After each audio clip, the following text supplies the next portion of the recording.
विचारों, उत्पादों या व्यवहार का फैलाव वायरल संक्रमण जैसा होता है।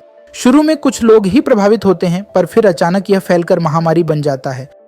इसका एक बढ़िया उदाहरण है 90 के दशक के हश पीस जूते, जो पहले पुराने माने जाते थे पर अचानक फैशन की जरूरत बन गए। बिक्री आसमान छू गई। सिर्फ 2 साल में 30,000 से 20 लाख जोड़े तक, वो भी कुछ हिपस्टर्स की वजह से जिन्होंने मैनहट्टन में इन्हें फिर से कूल बना दिया। कंपनी ने इस ट्रेंड को नहीं शुरू किया, यह वायरस की तरह अपने आप फैल गया। सामाजिक महामारियों में वायरल प्रकोप जैसे पैटर्न होते हैं। छोटे बाहरी कारक चीजों के फैलने की गति बदल सकते हैं। जैसे फ्लू वायरस सर्दी में फैलता है जब इम्यूनिटी कम होती है। दोनों तरह की महामारियां एक मोड़ पर पहुंचती हैं जहां से उनका फैलना अनियंत्रित हो जाता है। यह टिपिंग पॉइंट ग्राफ में तेज वृद्धि जैसा है, जहां धीमी वृद्धि अचानक ऊपर जाती है जब कोई प्रवृत्ति या विचार आला से मुख्य धारा में बदलता है। तकनीकी नवाचार भी इसी पैटर्न का पालन करते हैं। उदाहरण के लिए फैक्स मशीन को लें। शार्प ने 1984 में एक सस्ता मॉडल पेश किया और 1987 तक इतने लोगों ने इसे अपनाया कि फैक्स मशीन रखना हर उस व्यक्ति के लिए जरूरी हो गया जो पीछे नहीं रहना चाहता था। टिपिंग पॉइंट पर पहुंचते ही बिक्री आसमान छूने लगी।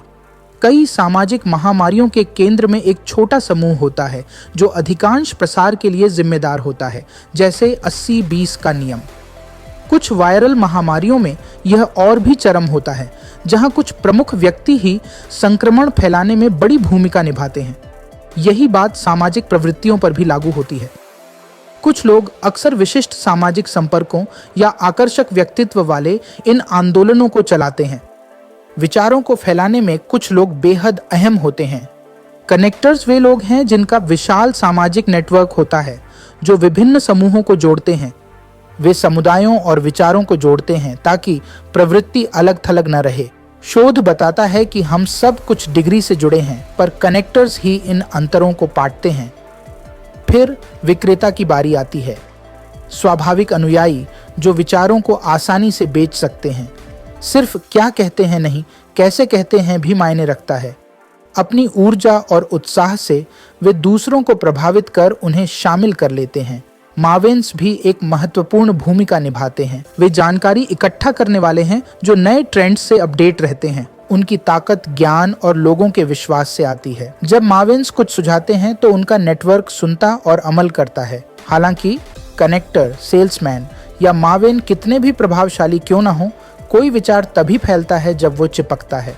कोई संदेश तभी पकड़ में आता है जब वो रोजमर्रा के शोर से अलग होता है। कभी कभी एक छोटा सा बदलाव ही सारा फर्क ला देता है। जैसे 1964 में विंस्टन सिगरेट ने गलत व्याकरण वाला नारा दिया, Winston tests good like a cigarette should, जो इतना चर्चित हुआ कि ब्रांड टॉप पर पहुंच गया।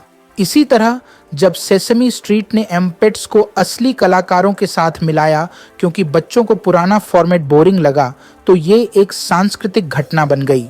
अंत में जिस माहौल में विचार फैलते हैं वो भी बड़ी भूमिका निभाता है। परिस्थितियों में छोटे बदलाव भी व्यवहार को पूरी तरह बदल सकते हैं। शोध बताते हैं कि छोटे से बाहरी दबाव भी प्रभावित कर सकते हैं कि हम किसी की मदद करें या नए व्यवहार अपनाएं।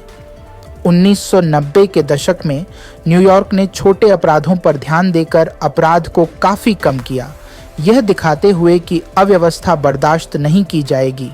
बाहरी परिस्थितियों में इस बदलाव ने अजेय लगने वाली अपराध लहर को पलटने में मदद की। आकार भी महत्वपूर्ण है।